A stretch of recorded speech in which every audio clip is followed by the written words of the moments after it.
This portion of the program, rather, is brought to you by the Patriots VAC 746. Now, you've heard me talk about them before. They are on a mission to educate the people of Arkansas about your Second Amendment rights, specifically your Arkansas rights when it comes to what the Arkansas Constitution says, when it comes to what Act 746 says, and the decriminalization of firearms and the possession of firearms here in the state, the concept of constitutional carry, the concept of permitless carry, meaning you don't have to have a permit to carry open or concealed if you read what the law says, and they are out to educate. So go to facebook.com, search for Patriots of Act 746, and ask to be a member of this group and join the online sensation today.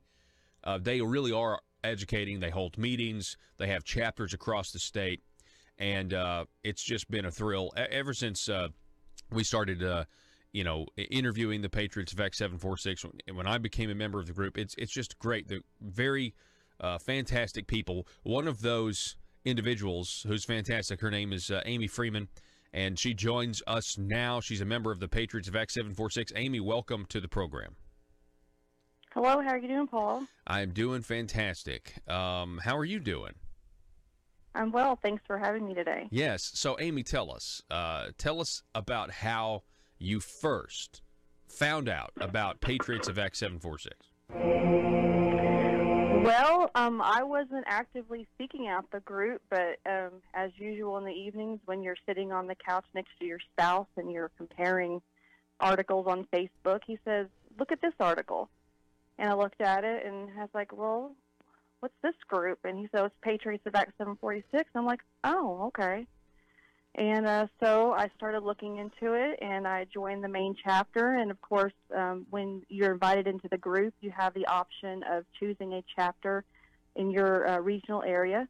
I happen to live in Old Trough, Arkansas, in Independence County, so I am a member of the Northeast Arkansas chapter. I will say this, it has pretty much changed my life. I mean, I've lived in the area for 10 years, and I haven't really had a lot of friends to speak of, which is kind of sad. But since I've joined the group, it's become a springboard into other things. It's opened my eyes to what my rights are as a citizen of this state and this, of course, the country. We have our Second Amendment rights as Americans, but in Arkansas we have rights too. And not only have I learned about what my rights are, I became a concealed carrier back in 2016, and I thought, well, that's my only option, which isn't true, obviously. I found out after the fact, after paying for my permission slip, that I didn't have to have one, that I could have carried open or concealed without a permit. So, now I found out that, as a carrier, I'm actually restricted. I mean, if I'm stopped by the police for a minor traffic violation, I have to tell them, hey, I'm armed. Just letting you know that for your to ease your anxiety. And I didn't have to do that. But now that I do have a permit, I have certain rules I have to follow to be compliant with the law. I was listening to your program the other day, listening to David Ferguson speak, and he said that concealed carry is an option, it's not the option. So I want your listeners to understand that, they don't have to have a permit to open or conceal carry in this state. So, and when I say that Patriots has led me to other avenues, I found out about the campaigns on Patriots. I found out about our candidates. I found out about Jan Morgan. I found out about Linda Collins Smith. And from there, I became actively involved in both those campaigns. And, of course, I met many new and different people who have enriched my life, people that will always be in my life, who will always have my back, would give me the shirt off their back if they could. So, there's the legal aspect of knowing my rights, but there's also been kind of a social aspect. It's really kind of opened, avenues for me to meet new and different people. I live in a fair.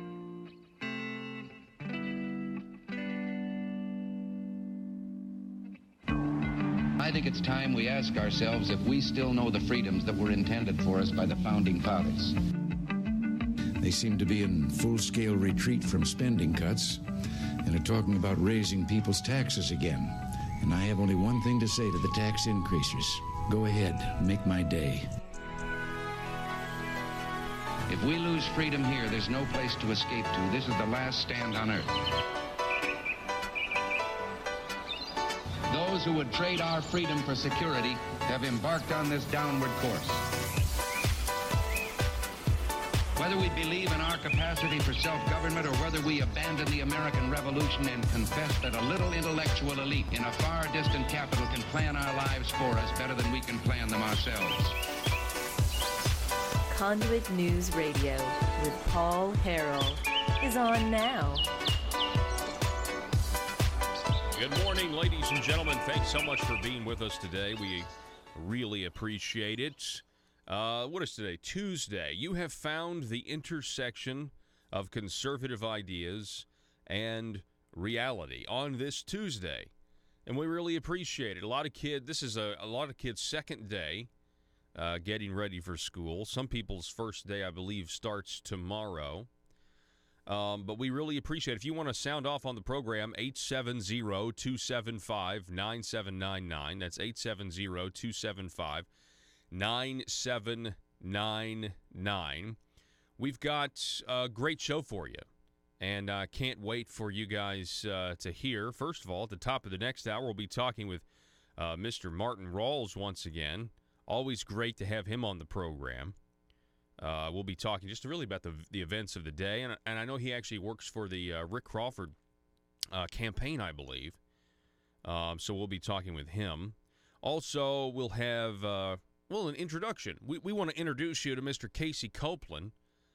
He is a libertarian, and he is running for District 80, state representative in District 80. That is over in the Fort Smith area, I believe. So we'll be talking to him as well. We also have some news to get to today.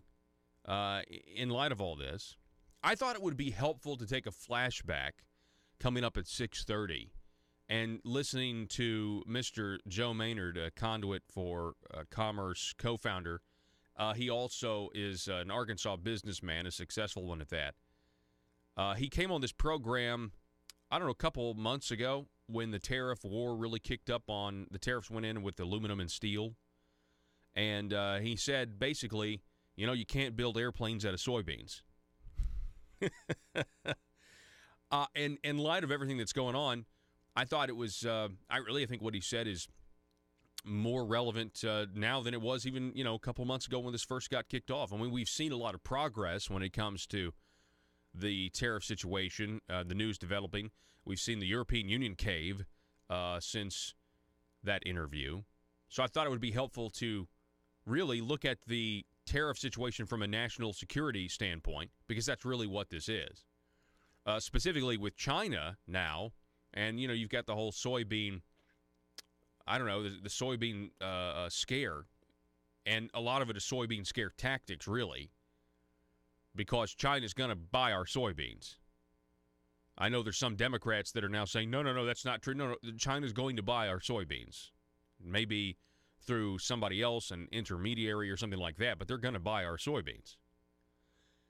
And it's $20 billion of exports versus $600 billion of intellectual property theft a year China's stealing. Now, at the same time, we obviously have China wanting to invest their money here in Arkansas, and Arkansas is willing to give them all kinds of tax incentives and invest our money into Chinese communist companies, and that doesn't make any sense. It's hypocritical, very much like it's hypocritical of Germany to want protection from Russia, but also being, making Russia rich, as President Trump said, with the gas pipeline from Russia into Germany. We'll talk about that. We'll talk a little bit about Monsanto. This court decision against Roundup is very interesting to me. Also, let's just start here. I see this other headline. We'll get to this. The Chamber of Commerce is now forming a group opposing the strengthening of term limits. We'll certainly talk about that. Before we get to that, though, Arkansas Online, Joe, I'm kind of going to go out of order here. Can you go to the Arkansas Online article real quick? This is the Democrat Gazette. They have a story about a hepatitis outbreak. And I know we've kind of got a full schedule once we get to the next hour, so I wanted to go ahead and get to this. Customers at Arkansas barbecue restaurant exposed to hepatitis A, health department says. The State Department of Health, according to Andy Davis, issued another alert about hepatitis A Monday, this time after an employee of a Paragould barbecue restaurant tested positive for the disease. Now, this is an article. It was written, written back on the 13th? Okay, so yesterday.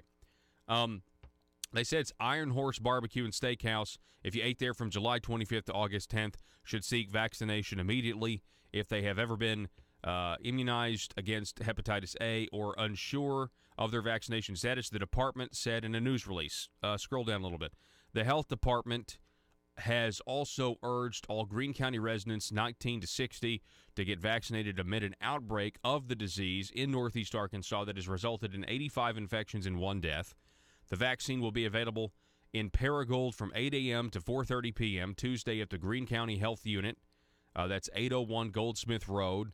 And 7 a.m. to 7 p.m. Wednesday at the Paragould Community Center, 3404 Linwood Drive. And Thursday and Friday at Eastside Baptist Church. That's 529 East Court Street. People will not have, listen to this, people will not have to pay out of pocket for their vaccine, but should bring their insurance card and driver's license if they have one, the department said. That leads me to believe if you don't have one, you're going to get a shot anyway. Hepatitis A affects the liver. It's spread primarily through small amounts of fecal matter. But let's stop right there. Let me give you the full story here. Okay, the Arkansas Democrat Gazette is right to report it's spread through fecal matter. It's also spread through the sharing of needles. It's also spread, and there are studies on this. I have a CDC report from the 80s. Here, now, Joe, you can pull this up if you go to the email real quick. So I'd click out of that, and then I'm sorry, I got this to you at the last minute because I saw this at the last minute, and I want to tell you there are people that tell me things about what's really going on behind the scenes. And what you have to understand, a lot of people are wondering, hepatitis, what is going on? Why hepatitis? Well, the reason for hepatitis, you have to think about, first of all, you have the opioid crisis. Now we're cracking down on opioids, right? We're cracking down on opioids, and we're saying, we've got to have more regulations. The doctors can't prescribe as many. Now, they were told to prescribe them like M&Ms, and now we're feeling the effects of that. Well, people still, it's basically synthetic heroin, and people now are going and getting their fix, and this was all predicted several years ago. I mean, there's even been people, I believe there were some law enforcement officials out of northwest Arkansas that were saying they were bracing for a heroin epidemic or a heroin outbreak. Now, that's not to say if you have hepatitis A or you've been one of these unfortunate souls that have contracted hepatitis A in the last couple of months here in Arkansas that you're a drug user. But I just think we need to be aware of some of these statistics out there because statistics don't lie. Now, this is an update from the Center for Disease Control from May 20th of 1988. And I just did a simple Google search, and this is what came up. And it talks about the different cases and the people who got hepatitis in the 80s and how it was tended to be, percentage-wise, associated with people who were suspected of drug use or people who did, it was confirmed that they did, in fact, use drugs. For example, 38 cases of hepatitis A occurred in 1987 in Cortland County. Now, this is not in Arkansas. This is, I believe, I think it's a northeastern state. 58%, so 22 of the 38 cases of the patients were known or suspected drug abusers. 11 of these cases occurred between March 25th and April 18th of 1988, 1987. About 1 month before becoming ill, these 11 patients had attended 2 different social gatherings at which 7 of them had used IV cocaine and shared needles. No food was consumed, nor were beverages shared at these gatherings, and no other risk factors for hepatitis A could be identified. Okay? And the study goes on and on and on. My point is, I don't know why there's nobody, everybody says it's spread through fecal matter, and that is true. That is scientifically true. But nobody is really exploring in the press how else hepatitis A is contracted. There are plenty of statistics out there that suggest that it is from drug use as well. It can be from drug use as well. I just have a feeling that we may be suppressing what is an outbreak or a potentially drug epidemic because you have these regulations now coming down on the synthetic stuff, on the opioids. Just wanted to let you know, fellow Arkansan, that may be a little bit more of the story here this morning on Conduit News Radio. In other news, Peter Strzok, FBI agent Peter Strzok, has been fired. Thank goodness. It's about time this guy's been fired. I mean, I wanted this guy fired a long time ago, but I especially wanted Peter Strzok fired when he testified before the House committee, and they had the gif of him where he was smirking and sneering, and many people thought he looked like a demon, like the demon kind of came out of the shell a little bit. Yeah, this guy participated in a conspiracy. Let's just be clear here. We have evidence. This is not a conspiracy theory. This guy participated in a conspiracy against the President of the United States, the President-elect of the United States, against the then candidate Republican President Donald Trump, or Republican candidate Donald Trump. This guy, I mean, we have the evidence. We have the text messages. We know that this guy was in charge of the Russia investigation that has led us all the way up to this point. It's a complete sham. This guy who was fired, Peter Strzok, participated with other people, with other principals, in a conspiracy against really our entire constitutional republic. Because what? You didn't like Donald Trump? Does it go deeper than that? Probably. Probably does. Unbelievable. I saw where Chris Cizilla over at CNN tweeted a retweet, or he retweeted a fake Peter Strzok account that, after the news broke of Peter Strzok being fired, suggested that Donald Trump was a Russian agent. It was a fake account. It was a parody account of Peter Strzok. Well, CNN, of course, jumps on it. Peter Strzok now saying Donald Trump is a Russian agent. And then he had to say, it was a fake account. These people are unhinged, ladies and gentlemen. Absolutely unhinged. The phone number, 870-275-9799. As predicted yesterday, if you were listening to the program, one of the things that I told you yesterday was that the mainstream media in the past has been very critical of President Donald Trump making the people that work for him at the White House sign non-disclosure agreements. I'm assuming, and I said this yesterday, that the NDAs are pretty ironclad. Well, do you know what the Washington Post's lead story was? Well, it had to do with how everybody signed these NDAs and how it's not right that Donald Trump is making people sign these NDAs. Now, why is that? Well, that's because this whole Omarosa stuff, the media is figuring out exactly what I told you yesterday, which was this woman confessed to a crime on national television on Sunday. That she confessed to a crime. I mean, forget the NDA for a second. Recording the chief of staff in the Situation Room when they clearly have policies against it is very disturbing. But violating the NDA, I mean, these NDAs are that the Trump administration has. A lot of people say they are carryovers from working for the Trump organization, saying, listen, you're not going to be able to say anything bad about the president. You can't say anything bad about the family or disparage the family, that sort of thing. Omarosa was making $15,000 a month. She was being paid $15,000 a month to work for the president. Apparently that wasn't good enough because nobody really wanted to interview her. The president saying this, tweeting this. Now that she's critical of the president, she's getting all of the press she wants, and she's got a new book coming out. Wacky Omarosa already has a fully signed non-disclosure agreement. This is what the president tweeted yesterday, shortly after we got off the got off the air, I believe, or he might have done it during, while we were on the air. So they don't like the fact that they have these NDAs. Thought that was interesting. This Breitbart article, though, President Donald Trump headline, "There is no tape, N-word not in my vocabulary." President Trump tweeting, there's all this speculation that Omarosa heard some tape. Folks, if there was a tape with the president using the N-word, I think my bet is we would have heard it by now. What do you think? Is it possible somebody has the tape and they're, I don't know, wanting money for it or something? I suppose.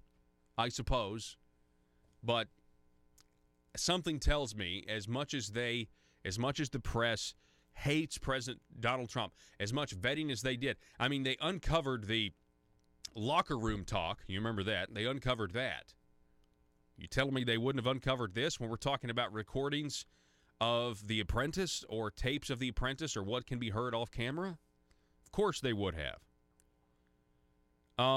Donald Trump tweeting this, quote, Mark Burnett called to say that there are no tapes of The Apprentice where I use such a terrible and disgusting word as attributed by wacky and deranged Omarosa. I don't have that word in my vocabulary, never have. He said that Newman made up the story, Omarosa, made up the story about him, and the fake news only listened to her because she had turned against him. Omarosa has zero credibility with the media. They didn't want interviews when she worked in the White House, Trump wrote. Now that she says bad about me, they will talk to her. Fake news.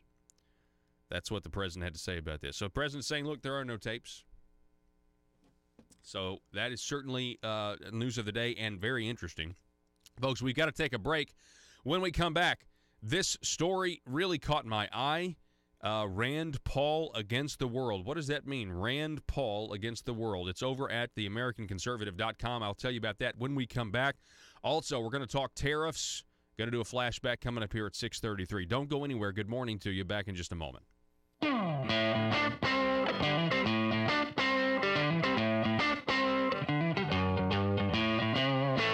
Really remote area. My town is only 260 people, so there's not a lot of people to know. My husband's born and reared here, and so I'm a transplant from above the Mason-Dixon. So, whereabouts above that Mason-Dixon? Whereabouts? Well, my parents are from Ohio, and my dad's retired military, and his last duty station was Dover Air Force Base. So that is where I moved there when I was 5, and I grew up there, and so I'm a Yankee, pretty much. And so, but I'm down here now, and enjoying it. I'm enjoying the rural aspect, but I do obviously long for being able to get to the mall in less than an hour. Jonesboro is about 60 minutes from my house, and then so are you ex-military, Amy? I am. It's a PHP parody. Hey man, you got any of that marble rock? Yeah, I've got the hookup. Thanks. I need a fix real bad. I'm itching to grow some government. How much you need? I'm gonna need a taxpayer's dime bag. No problem, sir. 1 taxpayer dime of marble rock. Enjoy. Thanks, man. They don't call it Little Rock for nothing. Am I right? Did you know your state representative or state senator may be addicted to growing government? The drug is called marble rock, and too much of it will cause marble fever. Watch for the warning signs. Does your legislator suddenly display a lack of humility when faced with basic questions? Does he or she suddenly develop hubris and pride that was not present during the campaign for office? These are signs they might be smoking the terrible drug, marble rock. The solution? Detox. Vote for detox. Vote to send them home for their own good. Warning! Some politicians once voted out of office will not go home and stay in Little Rock to get their fix by lobbying, also known as the Burris Syndrome. PHP parody.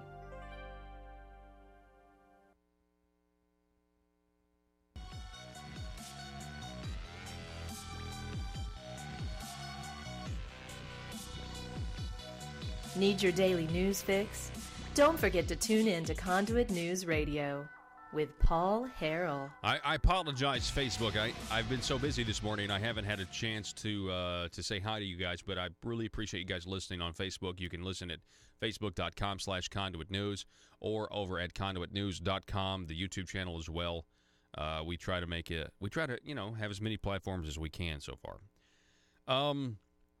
Rand Paul against the world. This really, I thought it was interesting. You know, Senator Rand Paul of Kentucky went over to Russia, and the left lost their mind. They called him a traitor. Rand Paul says, I'm just trying to be diplomatic and keep the peace. Something that the left, this has been unbelievable. Something that the left used to want. The left used to be anti-war.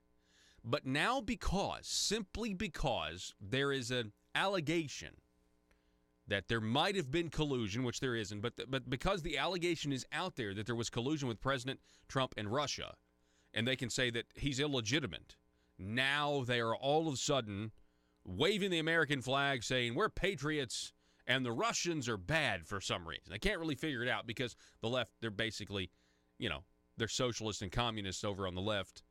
And this system that Russia, is under right now is certainly birthed from the Soviet Union, at the very least.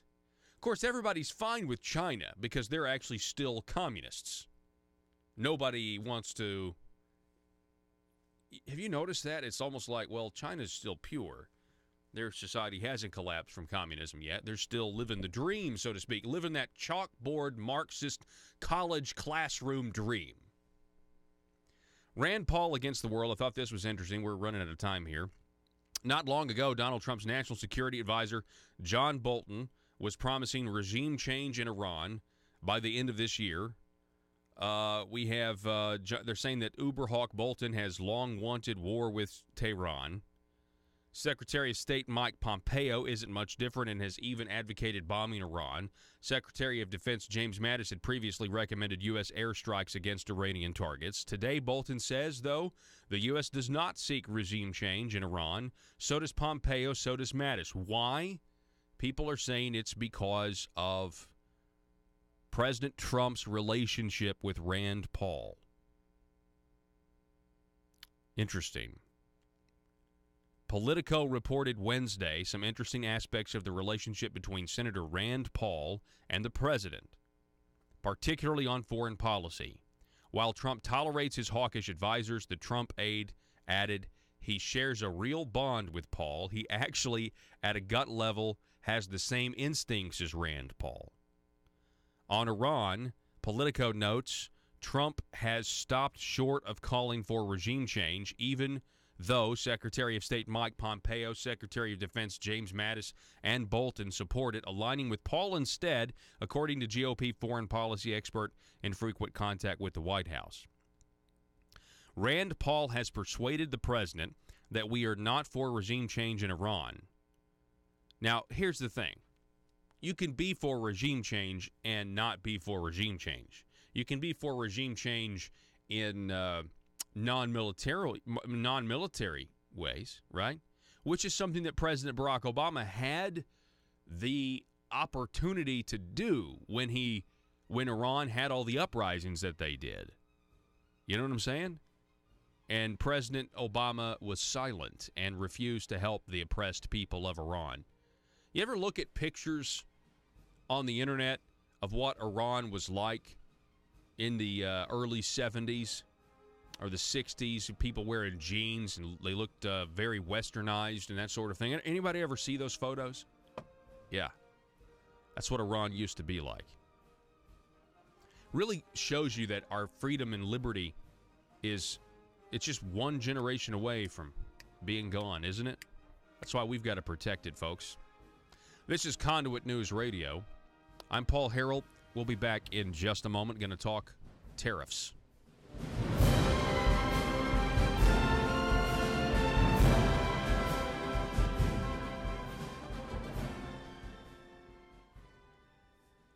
I spent about 3 years in the Army. Okay. Well, my pleasure. It was my pleasure, and I do it again in a heartbeat if I wasn't as old as I am. But anyway, they wouldn't take me. I'm too old now. But yeah, I'm not retired, but I am prior service, and my last duty station was Fort Carson, Colorado, and I was deployed for a year in Iraq, and I served in a combat support hospital as a licensed practical nurse on a what would be like a med-surg unit. Wow. So, and then I used my GI Bill to go back to school, and I'm an RN, but I'm not currently working, staying at home taking care of the kids while my husband goes off and works at places. So anyway. Let me ask you this: is as you know, you found out about what your rights were thanks to the Patriots Vac 746 when it comes to your gun rights. You also found out about other campaigns and limited government and everything else. Exactly. Talk about women's role here in terms of Second Amendment rights or knowing your rights. It's a lot of times people have talked about before how the decriminalization of firearms here in the state of Arkansas is actually really much better in terms of for women in the sense that they have the equalizer now. They have the freedom to really protect themselves if they're in vulnerable situations. Can you talk a little bit about that? Well, I think it's a social construct, but I think, for one thing, people think gun rights is a right-wing issue, and it's not. It's an American issue. And not only is it an American issue, it's not just a man's issue. It's that whole thing, if you can't beat them, join them. And my husband he has his FFL, and he likes the guns and the gun culture. And I'm like, well, if you can't beat them, join them, right? If you want to spend some quality time with your husband. So it's not just a man's issue; it's a woman's issue. And I was looking at a statistic last, just a little bit. My computer was giving me problems, so I was looking online this morning before I came on, and I was looking at an article, and it says that as far as domestic violence is concerned, nearly 3 U.S. women are killed every day by intimate partners.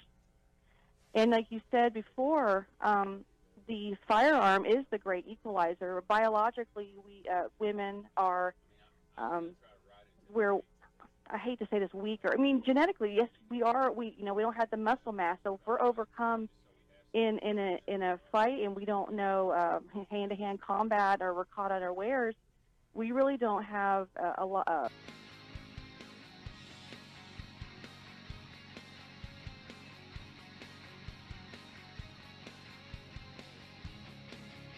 The intersection of conservative ideas and reality. Conduit News Radio with Paul Harrell.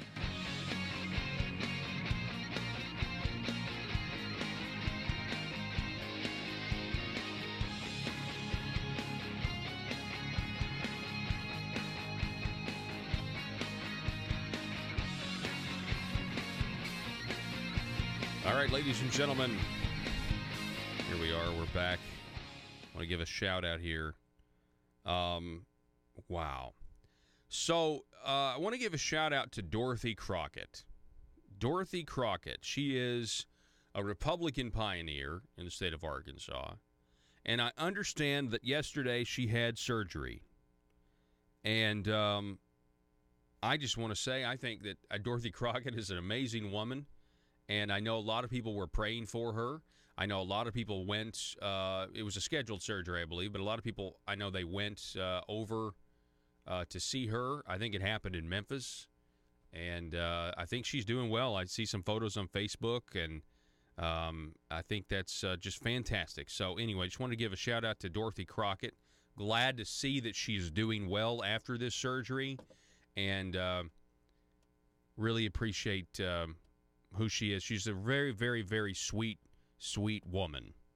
The phone number is 870-275-9799. We have a flashback. We're going to get to this. So let's talk about tariffs for a second. You have President Donald Trump initiating these tariffs. And, it's not really, in some conservative circles, it's not popular to talk about tariffs because they say, well, you're not for a free market in this instance. Well, when it comes to national security, though, there's where the rub lies, okay? when it comes to these tariffs on steel and aluminum, we should be able, I think most people would agree, I think most reasonable people would agree, that we should be able to make our own planes, our own tanks with metals that are from right here in our own country. We shouldn't be dependent on China or anybody else for that matter to supply us metals. First of all, I would love to know what the inspection process would be. Second of all, I don't even care about that. Let's not even talk about it. Let's just not do it. Let's not be dependent on importing other people's metals in order to build things that we need for our defense. Or, the new Space Force. Do we want to build our new Space Force, what are we going to call them? Ships? They're not planes. Are we going to build our new Space Force ships out of, steel from China? I don't want to do that. Do you? So anyway, a couple months ago, when this all started heating up, we had Conduit for Commerce co-founder, Arkansas business owner Joe Maynard on the program, and we got a few highlights of this. Let's go ahead and listen to the beginning of this whenever you're ready, Joe. The special interest, which is either a person's or a company's personal benefit, or is it benefiting the country as a whole? And if it's deemed to be the special interest of the country, then what is the role of government? Now, I would argue then that everybody universally, I believe, would agree that the primary role of the federal government is national defense, the common defense. Now, if you follow me to that point, then the next step is, how does the country defend itself? Well, it certainly doesn't build airplanes out of soybeans. It doesn't. Yes, we do need to eat, and there is an element of subsidy justification in the agricultural business so that we don't all starve to death. But where does that line stop and subsidizing exports begin? And that gets into the realm of the role of government then being assisting businesses, agricultural business or Kentucky whiskey or Harley Davidson. I don't believe that's the role of government to subsidize the export of those goods. Now, if it can and will in a passive way, absolutely. But as Americans, we got to where we are today by building things faster, better, and cheaper than anybody in the history of the world. That's why we won World War II. Not because we had more people, it's because we had more engines, and more airplanes and more ships. Yeah, we had a work ethic too that I think we're lacking today. Well, that will rear its head as it needed. I do have full faith in the American people that when a crisis occurs, we can summon the strength to do these things. However, if our industry of aluminum production or steel production has been gutted and we no longer have the facilities that can operate at the capacity necessary or the technical ability to make these materials, we cannot defend the crops, the motorcycle plants, the whiskey plants. Somebody is going to take that away from us if we don't have better ships and planes and guns. And that, I would argue, is the primary role of government. Now in that arena, I do a lot of aerospace work, and I do some defense work. I have 0 government contracts. Never had any, ever won any, because that doubles the price as soon as you start dealing with that kind of paper. Anyway, there are still on the books specifications for certain parts that require that the materials to make that part have never been transported by sea. Now, that is in specifications for parts today. So if I wanted to buy something that had a screw and I had to get it from Taiwan, it could not have traveled by sea to get to me per that specification, and that was because of the wartime 40s submarine warfare and the shipping. Well, now, what is different about that mentality than keeping a national defense industry expertise in this country. Yeah. Now, I can make that same argument for washers, dryers, and televisions, because if we don't make things anymore, our wealth is leaving. That's a good point. Yeah, if you're not able to make stuff, and that has to do with access to resources, work ethic, that's where we get our prosperity from. And so that's an interesting argument about it being about the national defense. Okay, so we're talking with Joe Maynard, Arkansas small business owner, Conduit co-founder, as well as you heard him say, his business is in aerospace, and he does some defense work. So when we report on these tariffs of 25% on steel, 10% on aluminum from the European Union, Canada, Mexico, and you look at kind of, like you said, where our manufacturing is now, our ability to make stuff that we need versus where it was, and then you look at what we've also done with China and that sort of thing, flooding the global market, as one report says, with these cut-rate metals and dragging down the prices and things like that. Just generally, Joe, do you think Donald Trump here is doing the right thing? There is no question about it. And I have some experience with that because of the prices for especially the titaniums and the Inconels, the high heat metals that are used in aerospace. It is difficult to find those materials. A lot of the materials come out of Russia. And I can tell you that if a country decides to subsidize their industries so that they can capture the market and run all the other countries out of that business, and then they have a monopoly. And then at that point, if you want to buy a trigger for a nuclear weapon, let's say, and the only material is in China, I doubt you're going to get a deal on it, or you're going to get it at all. And if you don't know how to make it because all of your technology has been transferred to the other countries, the expertise, the experience, then you're going to be in a world of hurt. And no other product really can be looked at that way. And also, I mean, how would you know if the trigger would work? I mean, do we know that the steel from China and aluminum, I mean, is what we want to make our planes out of? I mean, is there an inspection process? I mean, I would assume there is, but I mean, I don't know that for sure. Do you know? There are ample safeguards in place, and there are, just like anything else, Japan in the 60s was a joke about making things because it was like cheap Japanese crap, but they stole, I guess they utilized our quality principles from a guy named Deming. They actually applied them where we laughed at the guy, and they became the best quality producers of everything they produce in the world. Now China is going to make that look like that's a neighborhood lemonade stand because they're going the same way.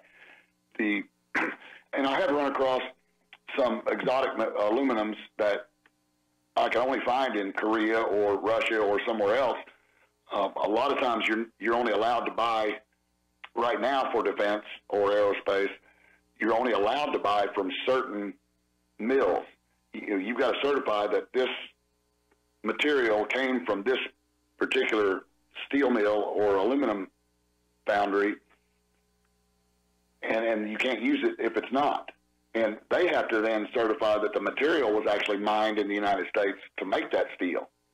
So there are, already some safeguards for national defense in place, but none of that matters, as I've said, if you can't retain the knowledge, experience, and the supply chain to get this stuff through any foreseeable global event.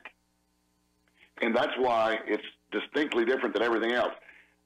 Just because arguably a business has overbuilt, and rightly so, because it's a free market, but rightly so, overbuilt for exports, and then all of a sudden the opposing country then says, well, we're not going to take any more wine from the United States. Well, that is an economic problem for that particular interest, but that is a risk they took. We can't be held hostage by maintaining our national defense posture and capability because somebody won't buy wine or soybeans or anything else. Yeah. Does that make sense? Yeah, we're not. No one is guaranteed tomorrow. We don't know what the next day is going to bring. This is kind of an issue that has divided, some people on the right, some Republicans. Again, we're talking with Joe Maynard, Conduit co-founder, Arkansas small business owner, deals in aerospace and steel and aluminum, knows what he's talking about. You got House Speaker Paul Ryan. He's criticizing this Trump move. There are better ways to help American workers and consumers. He plans to work with the Trump administration on those better options. Nebraska Senator Ben Sass says that the tariffs are, quote, dumb, and they are warning that it harkens us back to the Great Depression, saying we've been down this road before. What do you think about that? Is there a danger of going too far with this, or is it just a different world now than it was back then? Well, Paul, I think the principles remain the same. Now, I would expect, and I don't have it in easily recallable memory, but there were probably special interests involved in those 30s and 40s that got us into this protectionism trade, but it certainly wasn't national defense. And I think that they're comparing two different things, and they forget. Both those people have forgotten what the primary role of government is. It is not to run the economy. They believe it is. It is not to protect workers. It is not to create jobs. It is to provide a free and fair arrangement in the economy to let the free market work. National defense is apart and separate from that. I see the point, yeah. So you're not necessarily saying because it's a global economy that we just want to focus on our national economy. You're just saying when it comes to being able to produce our own planes and our own.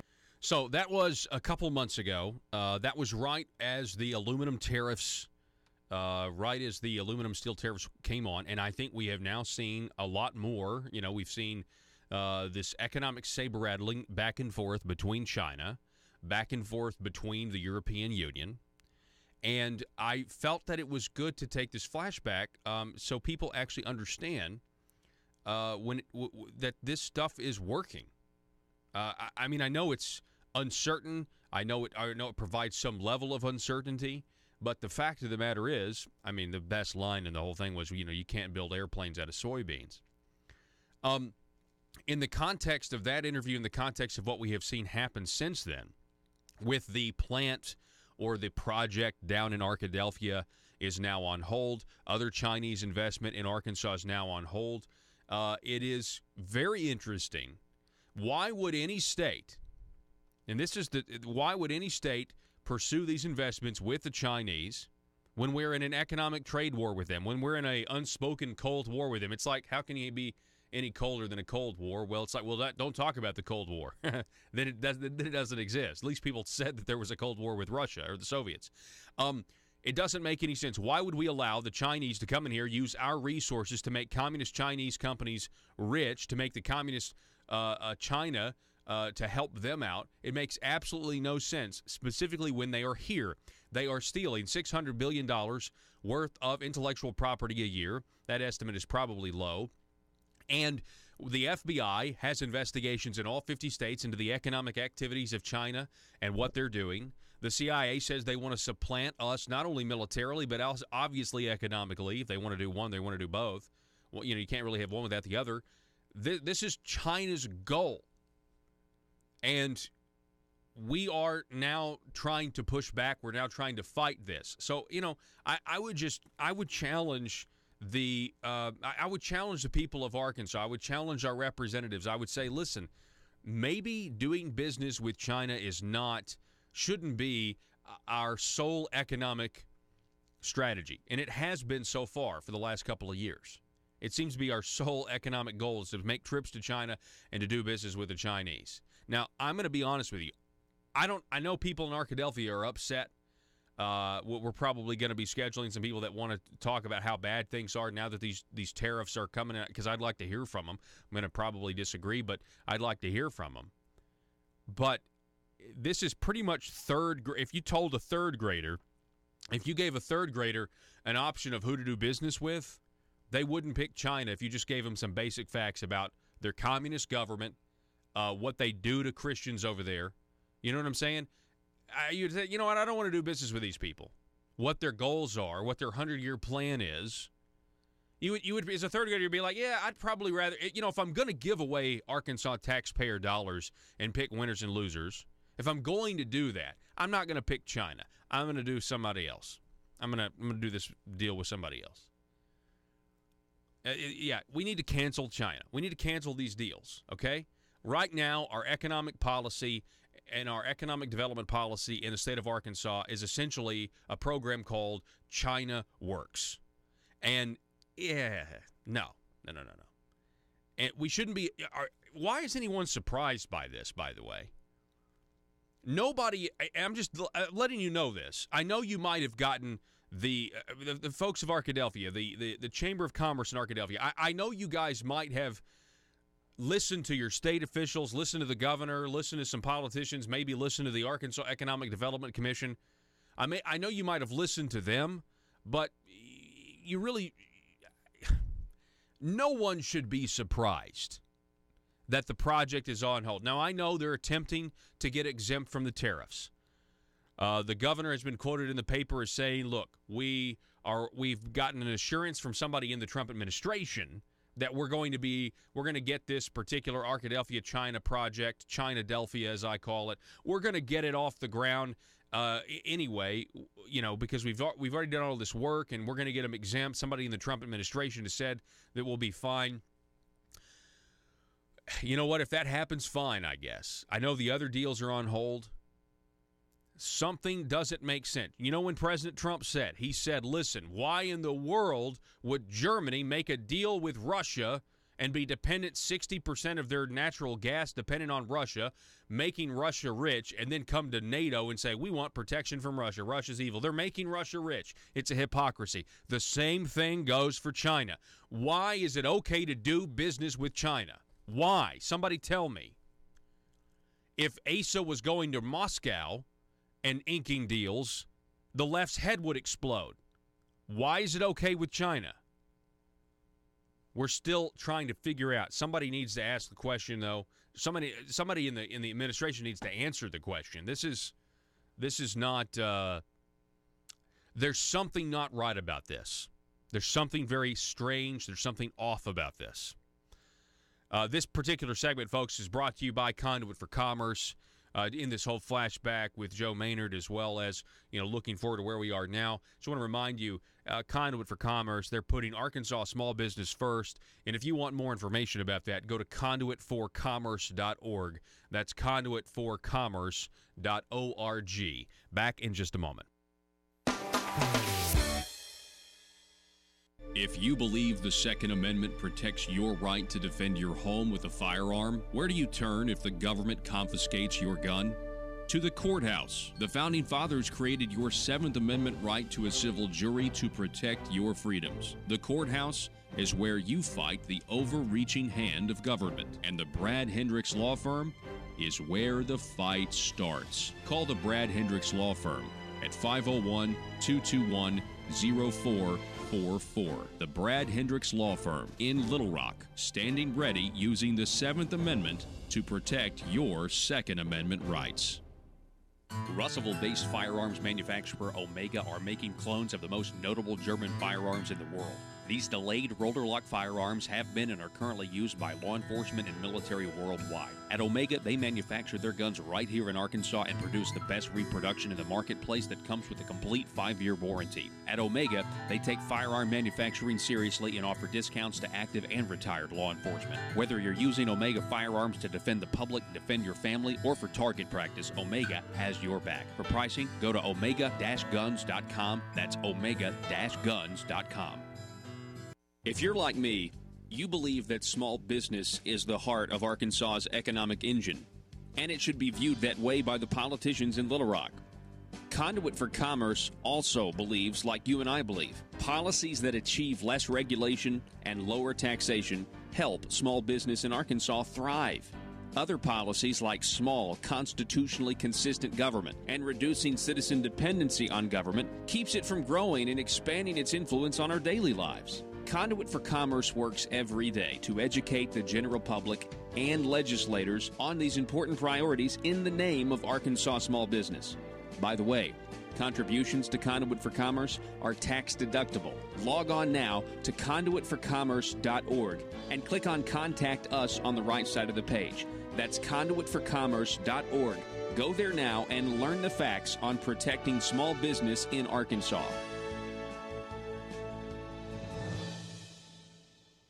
A really good chance against our assailant. So, if you have a firearm and you know how to use it, then that could be the difference between life and death for a female. I will say this: my husband and I took a concealed carry. We took a defensive pistol class this past weekend at Jan Morgan's range, and my eyes were open. I mean, I knew that there was problems with violence against women, but she had a couple of audio clips from 911 calls. And, Hollywood kind of gives that idea, well, if you call 911, they're going to keep you on the phone, and they're going to talk you through what you need to do, and the police are going to be there, and they're going to save the day. That's not necessarily true at all times, because in this one clip, this woman literally, and they had a countdown, she literally had a minute and 30 seconds. Exposing the truth and everything the Marble Palace establishment keep trying to cover up. It's Conduit News Radio with Paul Harrell.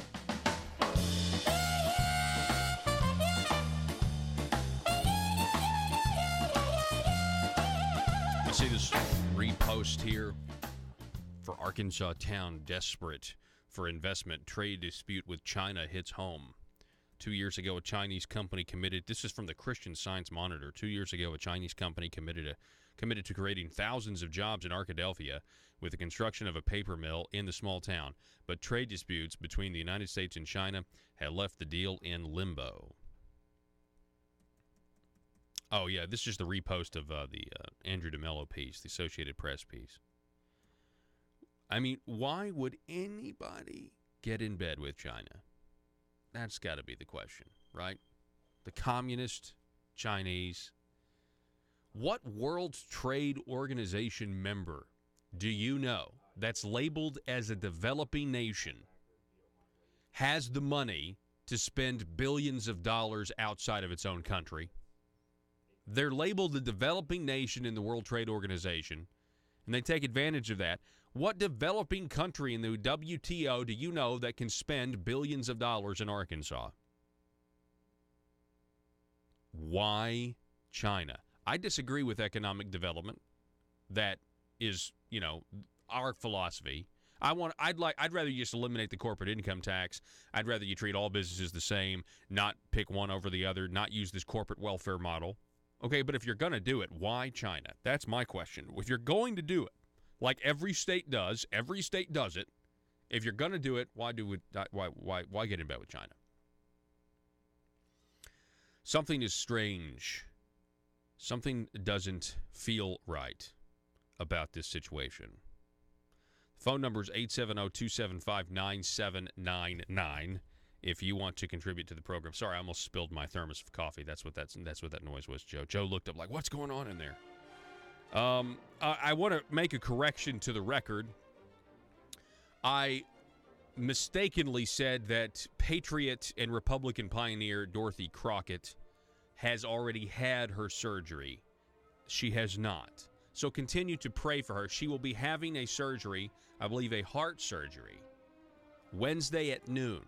So you Patriots out there that know Miss Dorothy Crockett, know how sweet she is, be praying for her speedy recovery as she goes into surgery on Wednesday at noon. Want to make sure I get that right. We have one more hour coming your way next. Don't go anywhere.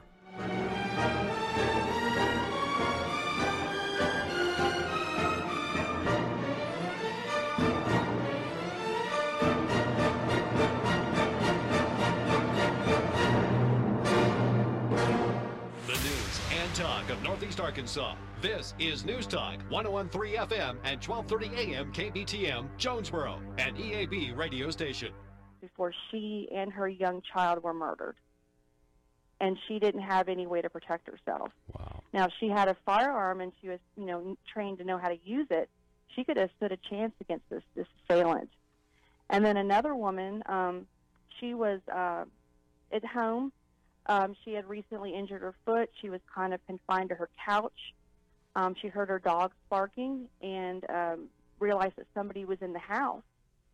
And she called 911, and they kept her on the phone and kept her oriented, and she gave them updates. And the guy came in, and it literally, when the police finally got there, he was attacking her as they got there, and it took 5 men to get him subdued.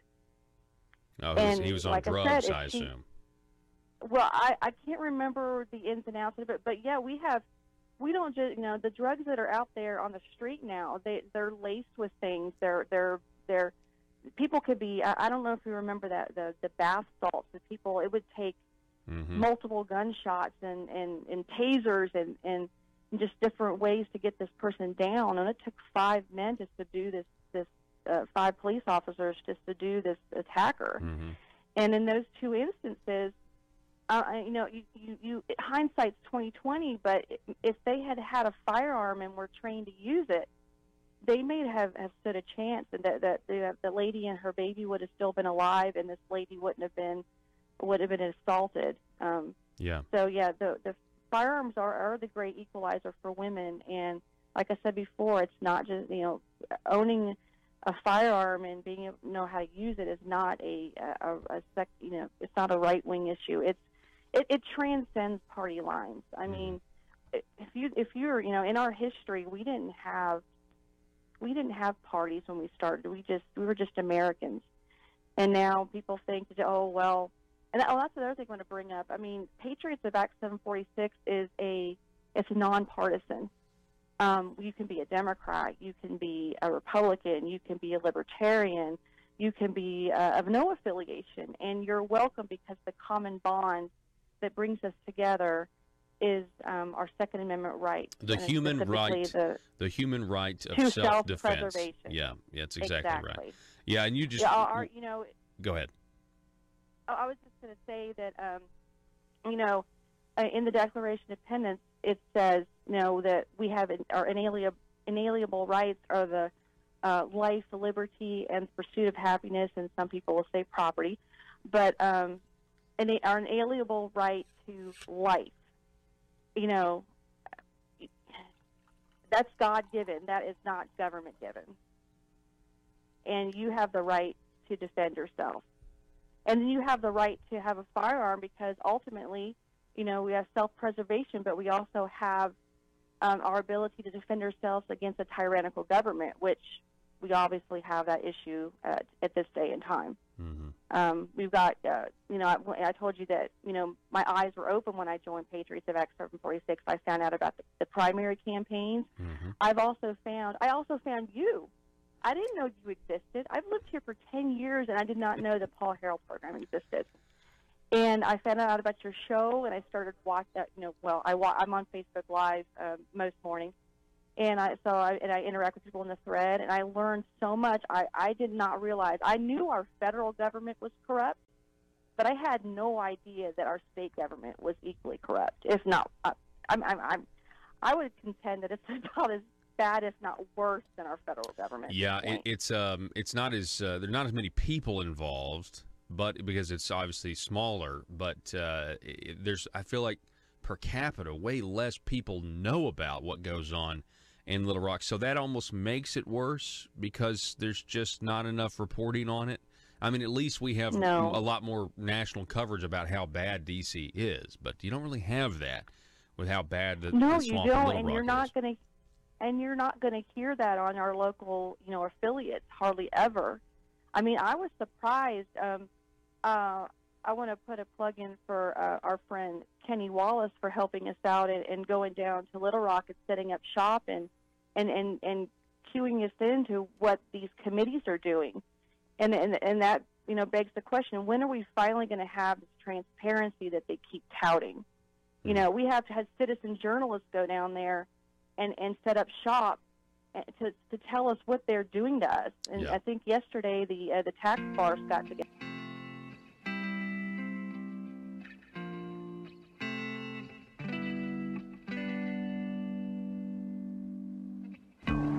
I think it's time we ask ourselves if we still know the freedoms that were intended for us by the Founding Fathers.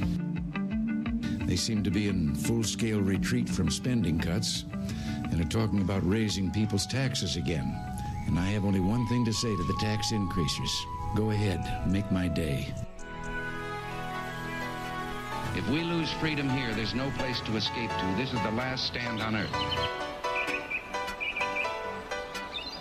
Those who would trade our freedom for security have embarked on this downward course. Whether we believe in our capacity for self-government or whether we abandon the American Revolution and confess that a little intellectual elite in a far distant capital can plan our lives for us better than we can plan them ourselves. Conduit News Radio with Paul Harrell is on now. Hello, ladies and gentlemen. Welcome to the program. Thank you so much for being with us today. This is hour number 2, and you found the intersection of conservative ideas and reality. Folks, I want you to welcome back to the program who has previously done our Conservative Future segment before. We have Mr. Martin Rawls is back with us. Martin, it's always great to have you on, sir. Yes, sir. Glad to be with you this morning. Yes. So, Martin, first of all, let's talk about what you're doing these days. You're working on the campaign to reelect Congressman Rick Crawford. Is that right? I am. 2-3 months in now. Staying pretty busy with that. I'm sure you know the 1st District is very large in size. 30 counties, Missouri border to the Louisiana border, over 18,000 square miles. So a lot of driving, that's for sure. Yeah. Getting signage up is a big deal. Meetings. Pretty much the whole campaign dude list. Yeah. Yeah, no, absolutely. What are you hearing from people on the ground there? I mean, like, what are they saying about how things are going, how they think the country's going? It's a pretty positive response, contrary to belief of what the other side has to say.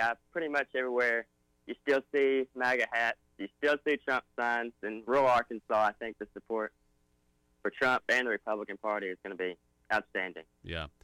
You know, it's crazy, you know, in this world today, there's always stuff going on. I mean, every single day. I mean, it's just so much fun to watch and to cover. But I do want to talk about the Democrats real quick. With the midterms coming up, Martin Rawls, what do you see the Democrat agenda? I mean, what do they want to do if they get back in power?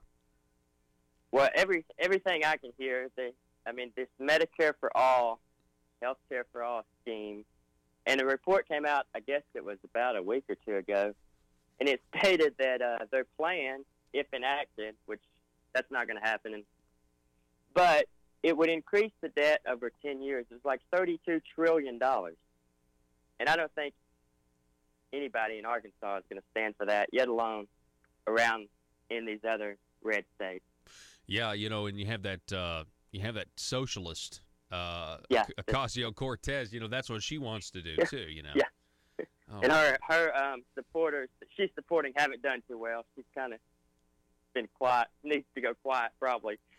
Well, you know, there was a comedian, far leftist, who's an admitted socialist, Louis Black, and he was quoted in the publication that I read as saying that the Democrat Party doesn't need to go the Ocasio-Cortez route. They don't need to go full socialist. They have to come back to the center, and then they have to gradually move towards socialism, because I think, and that's such an admission that they have to nudge us. They can't just outright say we want to socialize everything, because he knows that the American people won't go for that.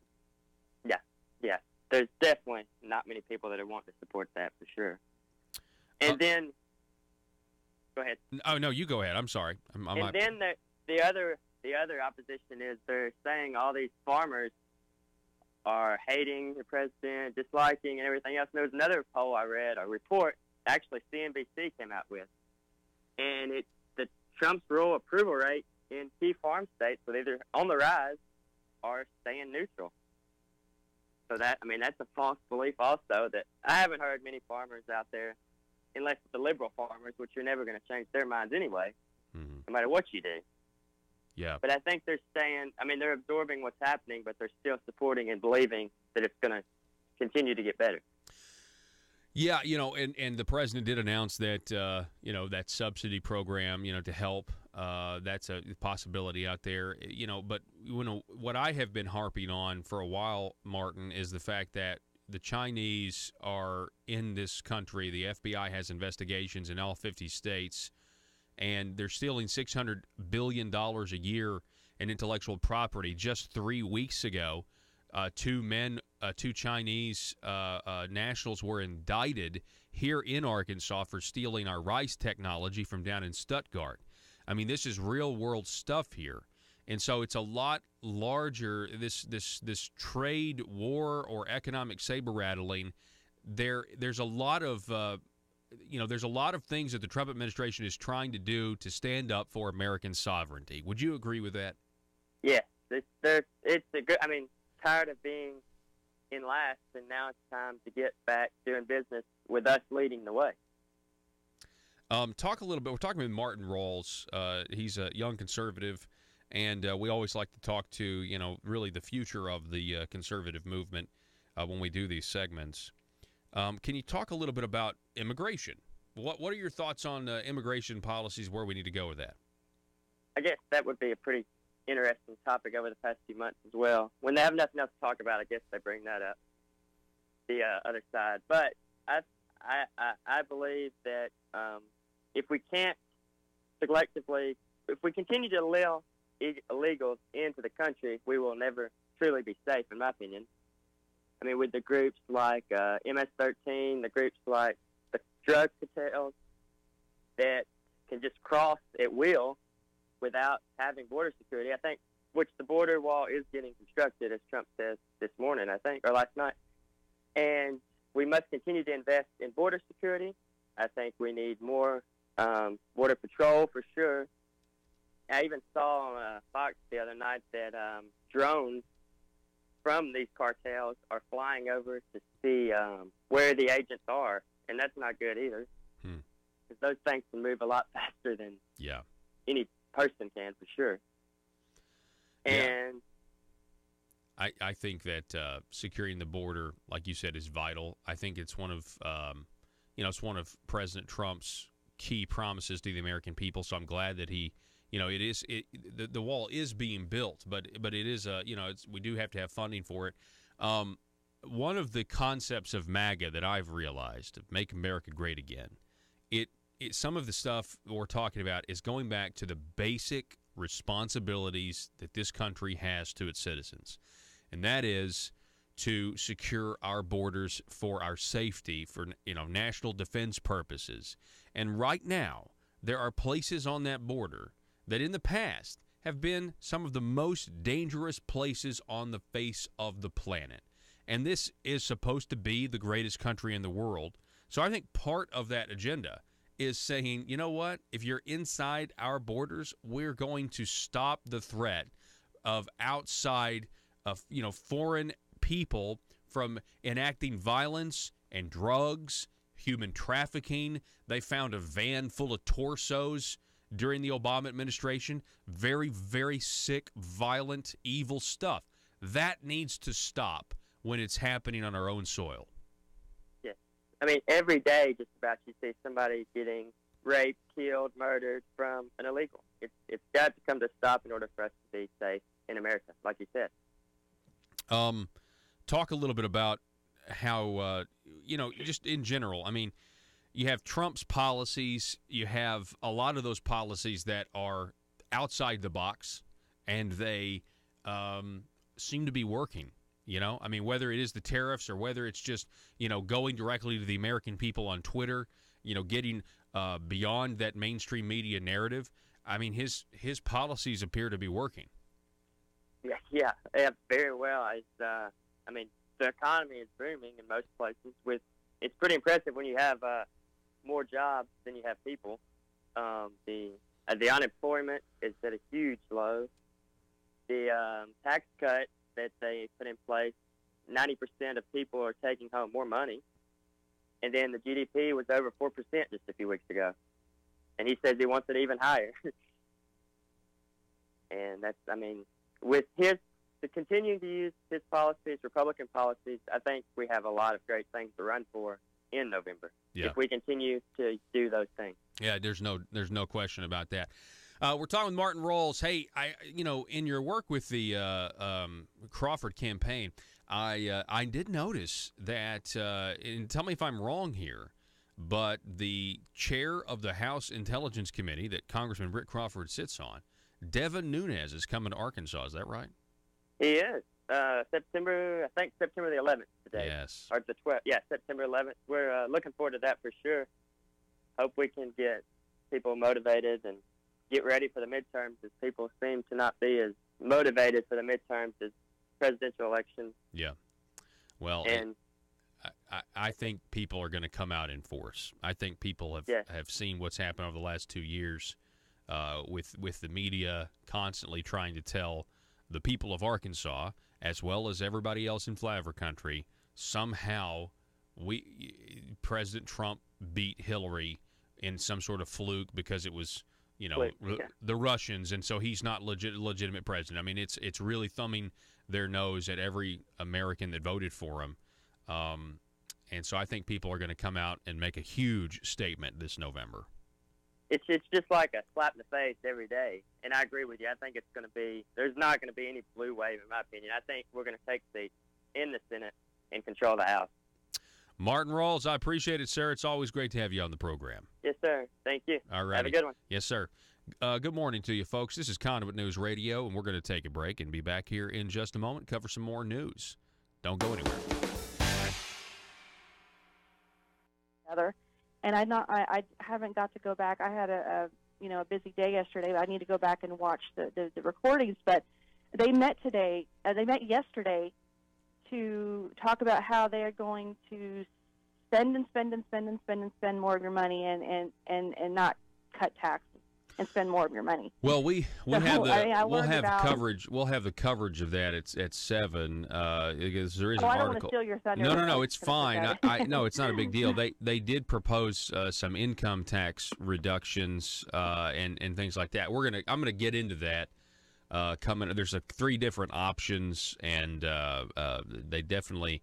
The question is, I think they are on a revenue neutral course. They may have a tax cut that's a reduction in revenue, but they've got to look at ending this exemption here and there so that they basically attempt to have a wash of kind of a shell game. We'll talk about that at 5, or I'm sorry, it's.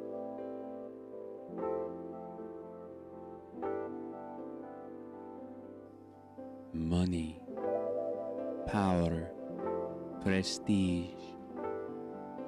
Essence.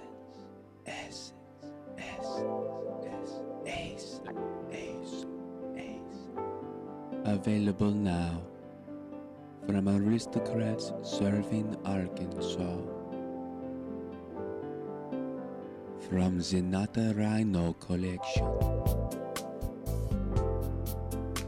The fragrance of backroom deals. Nepotism. The aroma of higher taxes. Subliminal deception. Deep state. Ace. Made right here in Arkansas by a taxpayer-funded Chinese factory. Communist.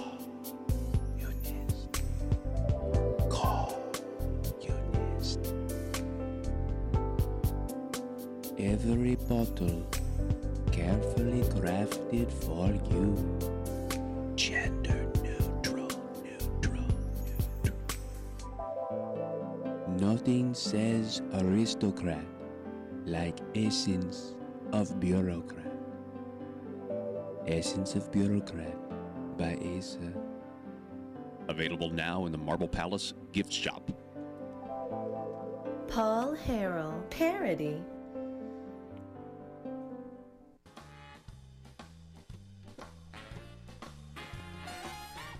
Determined to drain the swamp in Little Rock, it's Conduit News Radio with Paul Harrell. Here we go. You know, folks, a little update on the task force. The task force on taxes is, from what I can tell, if the reports are accurate, it appears so far they are going to move forward in recommending a net reduction in revenue to the government, which would actually mean, if that's true, that there would be tax relief on the people. Now, recommendations are a long way from getting something into law. But I'm telling you right now that if what I am reading and what I am seeing from the tax farce, see, it's not about me, folks. I don't care. If I'm wrong, you see, government has decreased in size, and that's what this is about, measurably reducing the size and scope of government. So if the task force actually moves ahead and moves forward with what they're going, what they appear to be doing, they appear to be recommending a loss in revenue going to the government when it comes to the tax policy.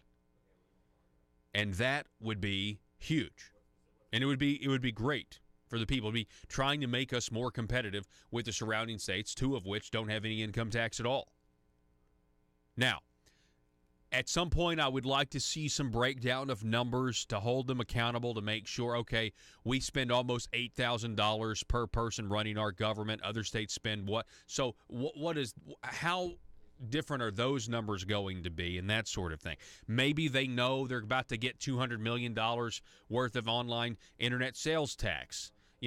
There's a lot of things that we don't know, okay? I'm still skeptical that anybody is really going to be on board with sending less money to the government because they're going to have to cut somewhere. I mean, if what they are recommending actually happens, okay, they're going to have to cut somewhere, which I'm all for. That's fantastic. But that's what they're going to have to do, right?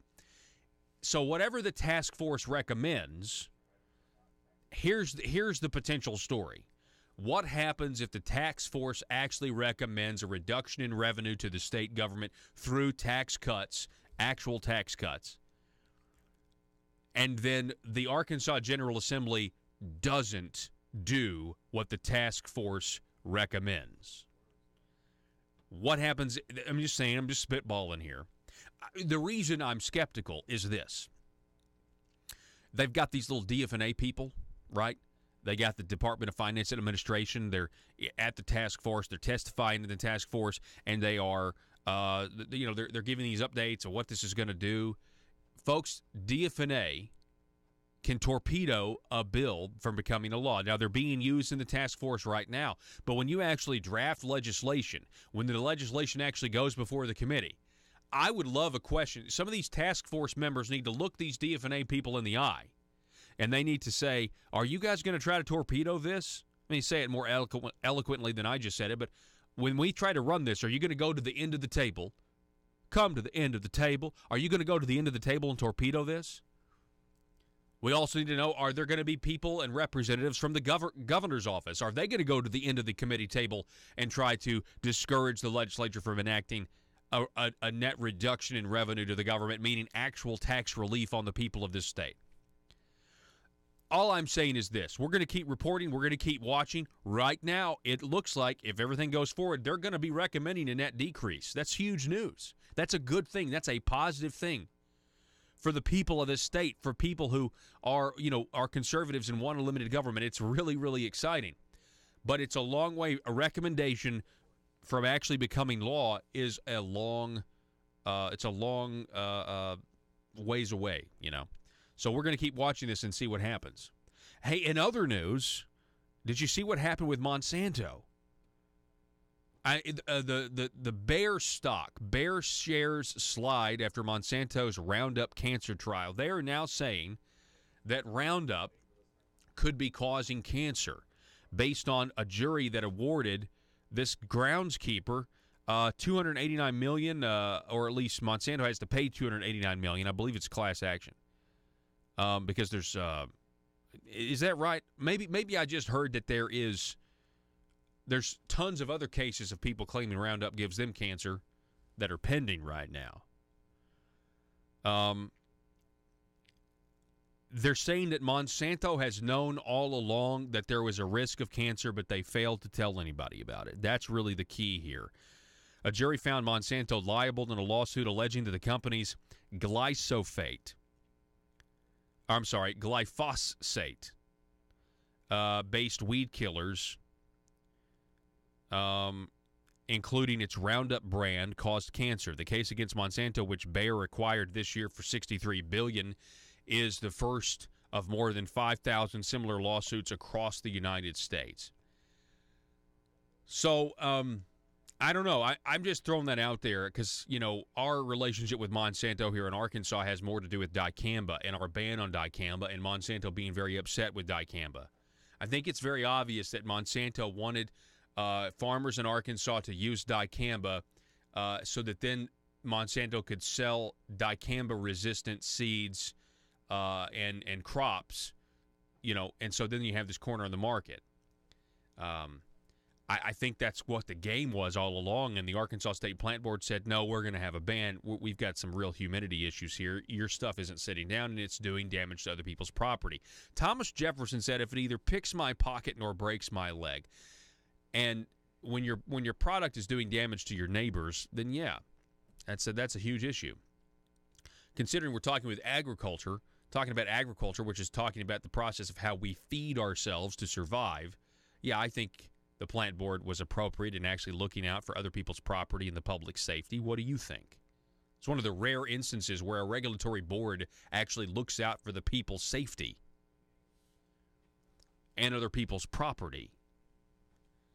So anyway, that's interesting news. Also in the news, we have the battle over Arkansas term limits is heating up, and it's heating up quickly. According to filings with the Arkansas Ethics Commission, Arkansas Chamber of Commerce CEO Randy Zook has formed a ballot committee to oppose Issue 3 of 2018, Conduit News reports. This was first reported by Michael Wickline of the Arkansas Democrat-Gazette. Issue 3 of 2018 is a proposed constitutional amendment that would strengthen Arkansas term limits. Under the initiative, a representative may serve 3 2-year terms and a senator may serve 2 4-year terms. It would cap legislative service at a total of 10 years. Named Arkansans for Common Sense term limits, their stated purpose is, quote, to advocate for the disqualification or defeat of the state legislative term limits initiative. Well, that means that they're probably going to file a lawsuit. Issue 3 of 2014 extended term limits to a total of 16 years for legislators, which could be served in either chamber. That measure created a citizens commission that doubled the salary of legislators while ending other expense items. That measure passed 53% to 47% in November of 2014, meaning 47% got the word out and knew that it was a sham, but we couldn't get the rest of the people to realize that it was deceptively written. If it hadn't been deceptively written, it would have failed. Considered it was deceptively written, and 47% voted against what was told to us as an ethics amendment. Yeah, right. The bottom line is, you want to know? I'm going to reiterate what I said yesterday.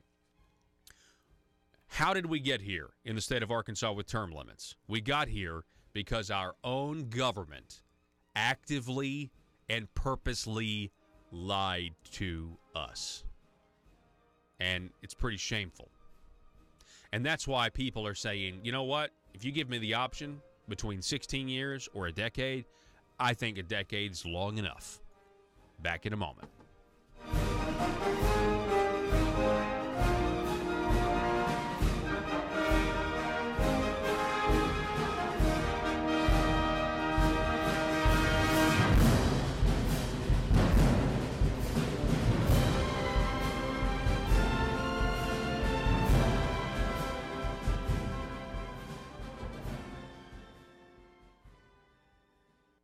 cut taxes and spend more of your money. Well, we'll have the coverage of that at 7 because there is an article. I don't want to steal your thunder. No, it's fine. No, it's not a big deal. They did propose some income tax reductions and things like that. I'm gonna get into that coming. There's 3 different options, and they definitely. The question is, I think they are on a revenue neutral course. They may have a tax cut that's a reduction in revenue, but they've got to look at ending this exemption here and there so that they basically attempt to have a wash of kind of a shell game. We'll talk about that at 5, at 7. Hey, Amy, I want to know though, you guys, the Northeast Arkansas chapter of Patriots of Act 746, you guys have a meeting coming up on Saturday. Is that right? We do. It's going to be held in Batesville at the Colton Steakhouse there on St. Louis Street, and it starts at 2:30. I would encourage, even though the official start time is 2:30, I learned the hard way that when you get there on time, you've already, the meeting's just about to begin, and you might want to show up a little earlier to fellowship and maybe have a bite to eat. We're having a meeting the Northeast, and we rotate. We don't just have them in Batesville.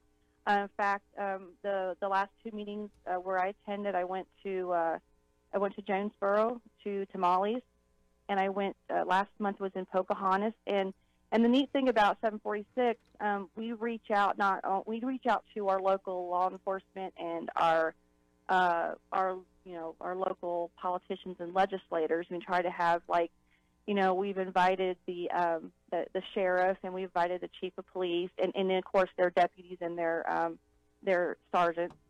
And I intend to invite. I've went around and I've put flyers out. I'm trying to. This is the first time we've had a meeting here, so there's probably not too many people in my area that know about the group. So I've been passing out business cards and putting up flyers, and we're going to have that meeting. And so if you live in this area, if you in Independence County, or even in the surrounding counties that we're talking about, Craighead County and Randolph and Sharp and Jackson and even White County, or even if you want to come from somewhere further away, we would love to have you, because like I said, it's all about educating the citizen about what their rights are in the state of Arkansas. And I want to add to that the fact that y'all invite the local officials, sheriffs, politicians, state reps, and everything else. This, ladies and gentlemen, what you are hearing is the work of a grassroots organization, and taking the time, having these meetings,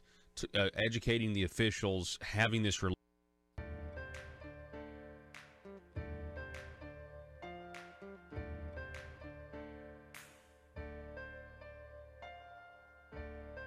bringing you your daily dose of truth. It's Conduit News Radio with Paul Harrell.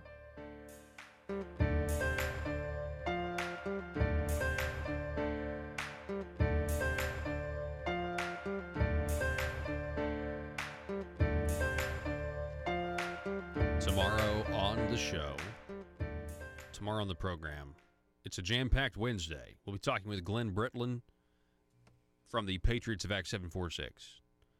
We'll be talking with Dr. Keith Smith from the Oklahoma Surgery Center, who didn't make the interview yesterday, but rescheduled for tomorrow.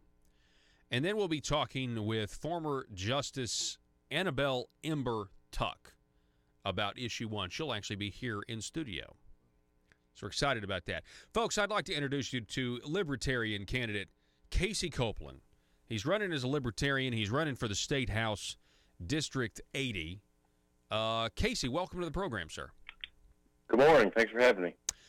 So tell us a little bit about yourself. Why did you decide to throw your hat in the ring and run for this particular House seat? Paul, I have been on and off involved in politics for 20 years or so. Back in '98, I won a spot on the Washington County Quorum Court, spent two terms there, and then decided to go to law school and start families and start a career. Mm-hmm. And then a couple of years ago, actually while I was in law school, watching how the federal government was expanding, watching then under the Obama administration how it kept expanding and how the states started to follow, I just decided that government is growing at unprecedented rates.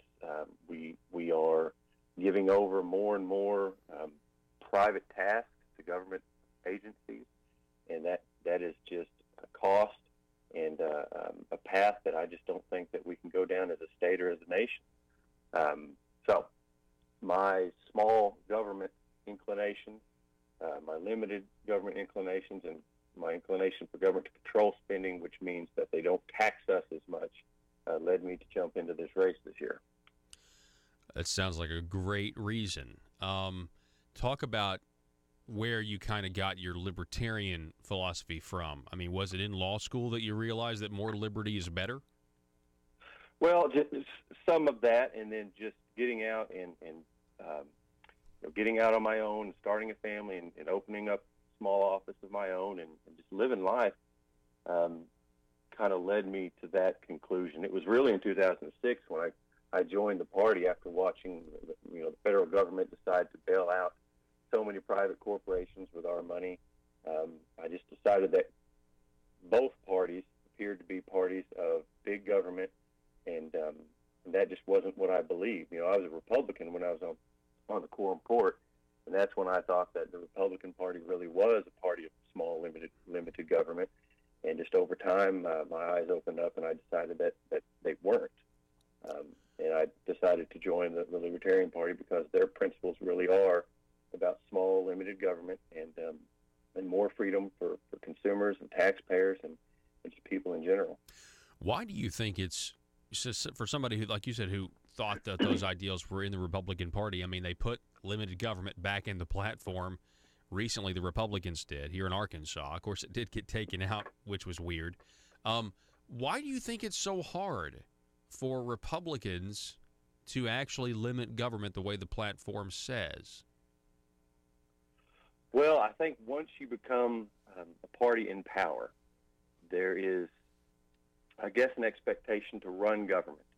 And I think that once you're in that power and have that authority and that expectation, you want people to see you running government efficiently and properly. And for some reason, the Republicans have convinced themselves that means helping people and spending more money and shifting taxes around to make it look like they're cutting taxes. And I think it's just an influence of power and authority that creeps in, that kind of clouds the way that they really should be looking at what government should and shouldn't do and how to make things better for consumers and taxpayers and people. We're talking with Casey Copeland. He's a Libertarian candidate for District 80. Tell us about the geographic boundaries of District 80. Whereabouts is that? Well, it is basically all of western Washington County and down into northwestern Crawford County. The cities that it includes are Prairie Grove, Lincoln, and Cedarville, and then all the small little communities and farms and spots in between and around. The northern boundary is just west of Johnson, and then the southern boundary is just basically south of Uniontown. And the current occupant of that seat is Republican State Representative Charlene Fight, correct? That's right. Okay. And there's three of us in this race. It's her, myself, and a Democrat by the name of Lou Sharp. So it's a three-way race this year for District 80. Three-way race. I want to get back to the Libertarian way. You said that or the Republican issue here. You said that Republicans get in there, and then they're expected to run government. So they may promise to take the Cadillac of government and trade it in, sell it, and get a Pinto instead, more efficient. But then when they get in there, Casey, Cadillac's nice. This is pretty nice. You know what? I think we can just drive this a little bit better than the Democrats who had it before us. So let me ask you this. That seems to be kind of almost a human nature issue as well. So do you think that danger could also materialize in the Libertarian Party if they were ever in control? I think libertarians do a pretty good job of keeping each other in check, whether it's on social media or at conventions. It's a wide range of individuals They are very vocal. They're not the kind of people that would simply say, okay, that's what our party wants to do, so that's what I'm going to support. In my experience, if the Libertarian doesn't like what the Libertarian Party is going to do, they're going to be probably the most vocal about it. So there's a lot of internal regulation in the Libertarian movement. I myself, I'm not the most Libertarian person out there. I generally believe in the principles of the party, of limited government, of lower taxes, of more freedom, of more choice, government getting out of markets, letting markets control themselves. But there are people that take it further, and we kind of, in discussions and in debates, we check each other, and we just kind of maintain. We help keep each other's feet on the ground, I think. And let me say this: as far as Republicans being in power in Arkansas, they didn't just step into the Cadillac; they upgraded it. They came in and created a way to get 150% raise in their pay and get a per diem and extend their time in office. So they didn't just sit down in the same Cadillac Democrats were driving. They traded it in for something better. Yes, I would agree with that.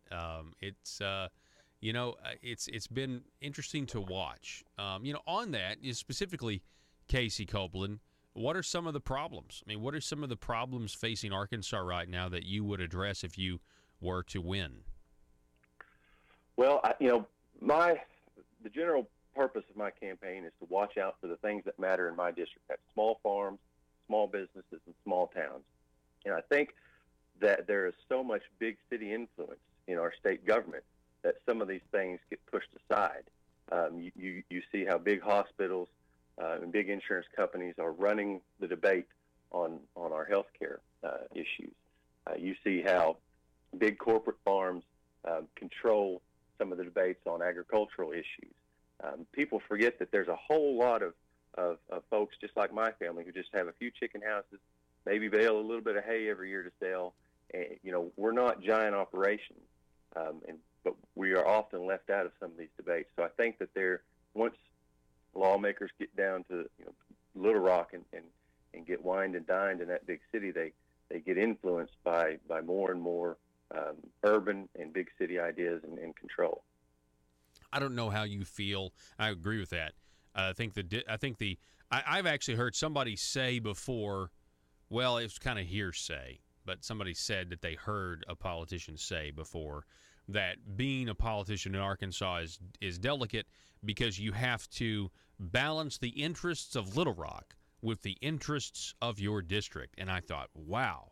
I mean, if that's true, but that I think is an apparent mentality. If you just look at the results that we have, they seem to have to balance. It's like, wait a second, Little Rock people didn't elect you. Your people did.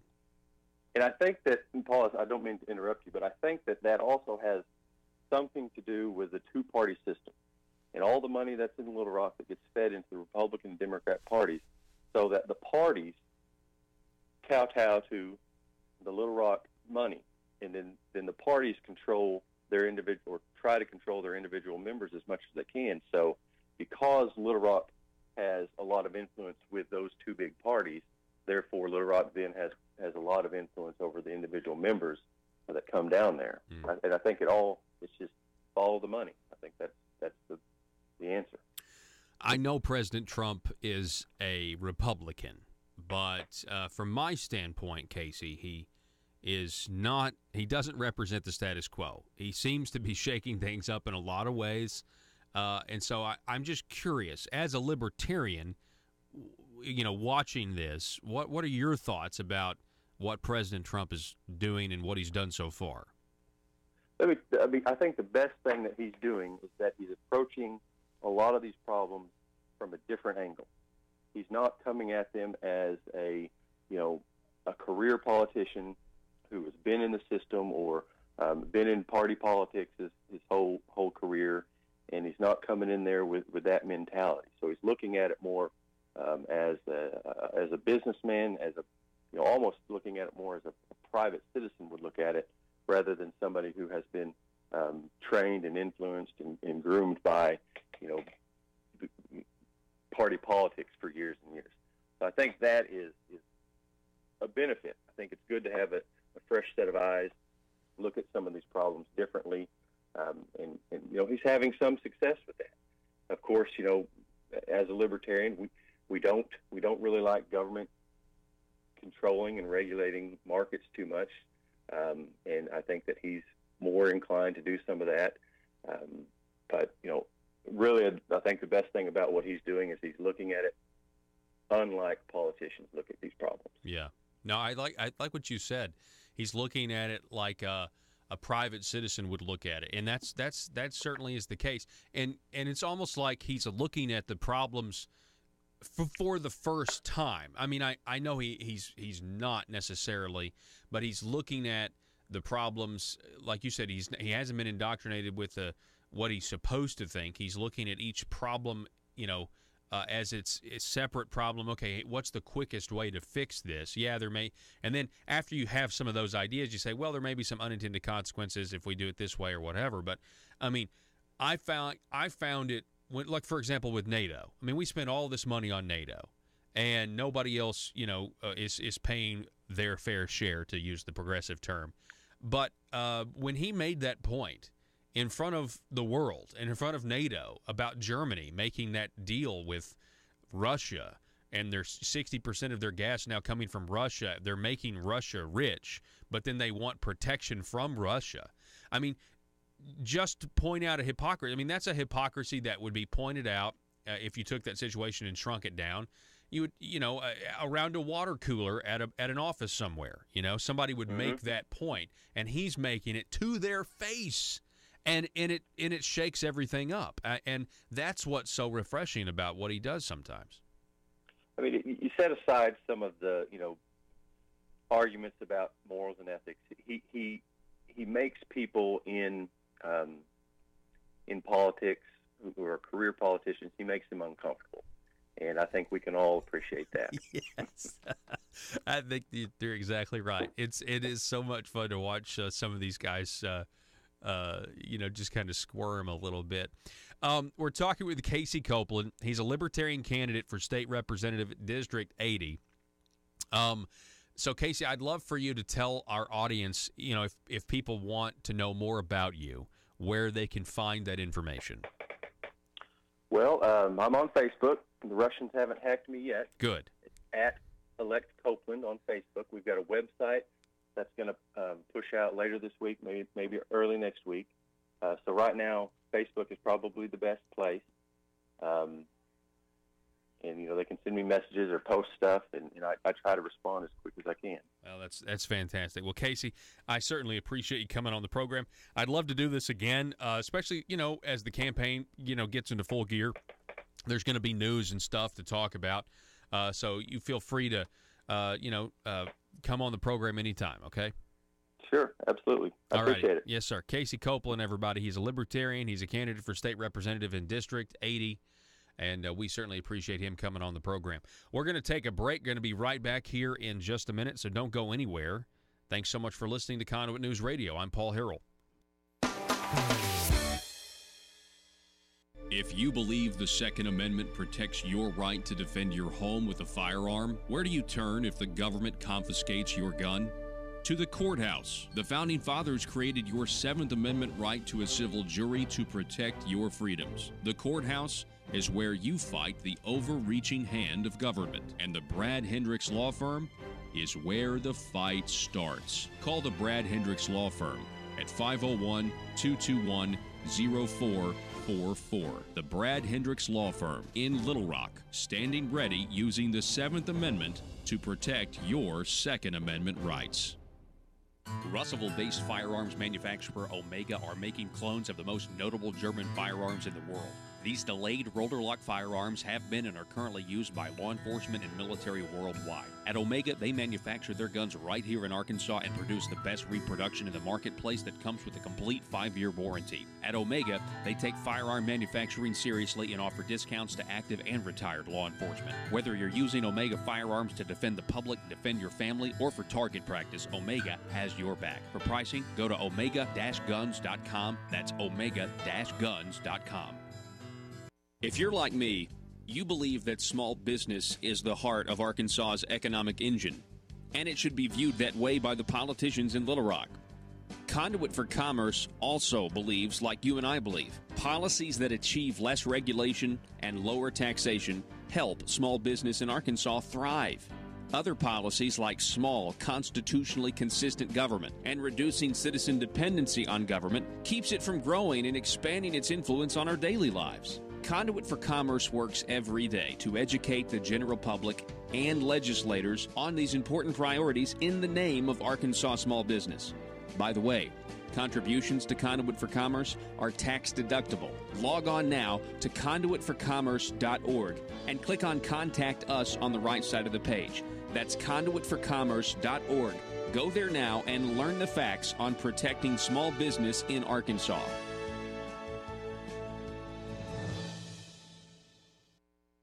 Relationship. And it's all done in this particular context of protecting your human right to self-defense. And if your law enforcement knows and is educated about what the law is, everybody is more free. And that is what you guys are doing. And I really appreciate it. I think it's great work. And Amy Freeman, it's great to have you on the program this morning. Great to have us. And I want to say this. We vote, people. We vote. Patriots of Act 746, the main chapter, has over 13,000 members. And the last I saw, and I don't want to misspeak, but 1,500 for, the Northeast Arkansas chapter. So we don't just invite our local law enforcement and our politicians and our legislators just to say, hey, come over and visit. We want you to know that we want you to be our voice for what we believe in the state of Arkansas. So we invite everybody to come out and find out what your rights are this Saturday if you can. All right, Amy Freeman, I appreciate it. You had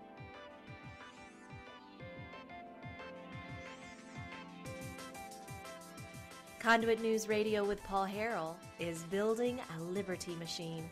Find out more at conduitnews.com. And the telephone number, 870-275-9799. That's 870-275-9799.